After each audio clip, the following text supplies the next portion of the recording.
He always said he was working late, but I never expected to see him on live TV, down on one knee, asking another woman to marry him. My phone blew up with messages before I even registered what was happening: his tie, his nervous laugh, the way he kept looking at the camera instead of her. There was no denying it. I sat frozen on the couch, replaying every late-night excuse, every missed call, every time he'd come home smelling like someone else's perfume and swore it was just work stress. I didn't cry. I didn't scream. I walked straight to our bedroom, where his suitcase was half packed for a business trip.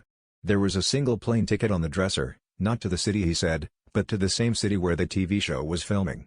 My hands shook as I realized I'd been living in his shadow, a stand-in for someone else's dream girl. Even worse, I remembered the sly looks his friends gave me, the way they changed the subject whenever I asked about his job. I went out that night, ended up at the same bar we used to visit together. The bartender asked if I was okay. I said no, and for the first time, I meant it. I told him everything, and halfway through, he said, "You know, you deserve better." I laughed, because I'd heard it before, but this time, it sounded like a dare. I ordered another drink, thinking about all the times I'd covered for him, lied to my friends, convinced myself that love was supposed to hurt. The next morning, I dropped his keys in the mailbox and walked away from our apartment for good. I realized I hadn't lost him, I'd lost myself somewhere along the way, trying to fit into the role he'd rehearsed with me over and over. The real twist wasn't that he was cheating or that he'd proposed to someone else on national TV. The real twist was that for the first time, I didn't want him back. I wanted myself.